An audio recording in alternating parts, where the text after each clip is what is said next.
What's going on, guys? Welcome back to the vlog, and today's gonna be an exciting one. Also wanted to announce that I got some new camera gear, so I hope the audio is a lot better. I just got a microphone, so I'm hoping to increase the audio quality. But you guys are all having a great day. If you guys aren't subscribed, go ahead and subscribe right now. Click that like button, it helps me out a lot. I'm trying to hit that 300 subs, so without further ado, let's get started. So I picked up this JB4, and this is going to be the first install of the Q60. So I'm really excited. We're about to put some more power down on the car. I was debating whether I was going to go the more cosmetic route or I was going to go towards power. But as a lot of people were telling me, the car already looks nice as it is stock. And I agree with that. So I wanted to get some more power down real quick before I decided to get on some new wheels and suspension and work on all that other stuff. So I got about an hour to kill right now. I'm gonna put this under my apartment complex little top just a little closer so I can start working on it. So let's see if we can knock this out in that hour and then see what kind of results we're gonna be pulling through. So this is actually the first time I've ever opened the hood of my car. So it's kind of nice seeing everything for the first time, like 2 months later. So let's get started. So this is the JB4. I bought it used because I was gonna buy it new, but unfortunately JB4 doesn't ship anywhere in California, or they don't ship to the people in California. So unlucky for me, but I actually got a really good hookup, so really happy with that. Let's get started. So I found out that it was a lot easier to install while removing the engine cover. So I'll just plugging it in this one and then this one. Really simple, really easy and fast. And with the help of you, now we should be good. I'm just gonna try to put it through the fender wall right here. And then maybe later on we'll decide to put it through the actual firewall. Just like that, the install is complete. I ended up running the Bluetooth wire, not the Bluetooth wire, but the actual power wire through the fender wall. Right through there, as of now. And then now we're just gonna plug this into the OBD port if I could just find it. And then we should be set up. I'll just purchase the app and we'll see where to go from there. Boom, it should be just directly above the emergency brake, right up here. There we go. None of this is all set up kind of funky because I didn't run it through the actual, underneath. But this is just for the meantime until I just wanted to test it out before I actually finalize everything. And now just to put the engine cover back on. Where it goes, where it quits.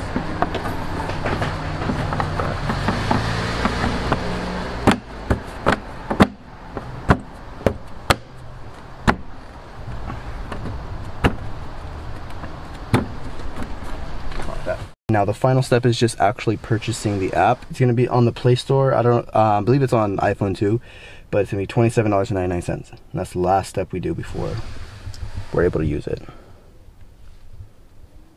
Can you show them the app? Yes, the JB4 Mobile. There we go. And then I'm just gonna set it up everything and I'll let you guys know at the end. I finished making the account. You guys have to make a JB4 account. I guess right here it lets you choose what maps to go on. This is my first time doing it, so I'm learning as you guys go. Let's turn this on and we should probably see some things popping up. If it's connected. Connect. Scanning for JB4.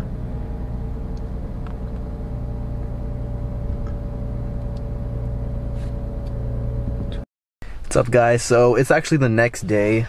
I was having some difficulties, as you guys saw a little bit earlier in the video. I was getting an error. Like I told you guys, I had bought this JB4 used. So that meant that when I bought it used, I guess the person who had it before me didn't unlink. So I had to send an email out to JB4 themselves, their customer service. It takes about 24 hours is what they said. It took a lot sooner than that. It took maybe around like 6 hours before they responded. They cleared everything out. I was able to readjust to sign into the account, and now I was able to check all of my levels basically how much boost I was running, and basically move into all the maps. And let me just show you guys real quickly. So the JB4 basically is exactly the same as the car. It doesn't put any codes or anything like that. Let's see here. So let's bring up the JB4 app. So before, it was not even letting me go into this. We connect. It was trying to connect, but it wouldn't let me because someone else was using it. And then that is what we should be getting it. As you can see, it shows the RPM, boost, ignition timing, air fuel ratio, basically all the. And then I'm running a map 3 right now. I'm not too familiar, but I was doing some research on the forums, and basically people were saying to run the 3rd map. I believe it increases the boost by, I want to say, like maybe 6 psi over stock is what I think so. And then I did a couple runs yesterday, and the car pulls even harder. It's gets into boost a lot quicker. I could just accelerate real quick, and you guys could already just see the boost. Let's see.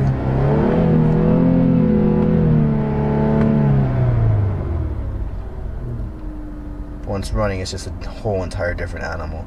But yeah, that's pretty much how the JB4 works. Into the settings, the logs, lets me know if any codes were going on, the settings, let's see. And then this is right here is where you can change your maps and stuff like that. I'm not going to mess around with this too much until I do more research, because I don't want to be running an enormous amount of boost without knowing and not having the proper octane levels and stuff like that.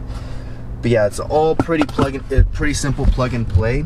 The install took about 5 minutes. Well, maybe about like 10 minutes, because I had to actually get it through the fender wall right here. That's where it's going. And then I have the OBD 2 port sensor right there, right under there. So yeah, I'm actually really happy with the JB4. Even just right now, it's insane. I did do a run with some, I forgot what it was. It was on the freeway, but I pulled so hard and then just boost all the way through. So also, one thing I wanted to mention was I accidentally put in some of the wiring wrong. So I was getting an entire amount of different codes on the dash. I didn't have traction control, my power steering was gone, and it was just going off and on and on. It was going berserk, like literally beeping like every 10 seconds. But I figured what it was, I just didn't put the wire connector properly. But yeah, it's all fixed now. So yeah guys, I know this was a quick video, but I'm hoping to do more pulls, more videos, even probably races. It's just this weather has been so horrible. It's raining. I came out here and it wasn't raining at all, and then now just all of a sudden just started to rain. So I'm just glad I could finish this video real quickly. If you guys have any questions at all, go ahead and leave them in the comments below. Go ahead and hit that like button, subscribe, so we can almost hit that 300 subscribers. Let me know what kind of videos you guys want to see next, and I'll see you in the next one. Peace out.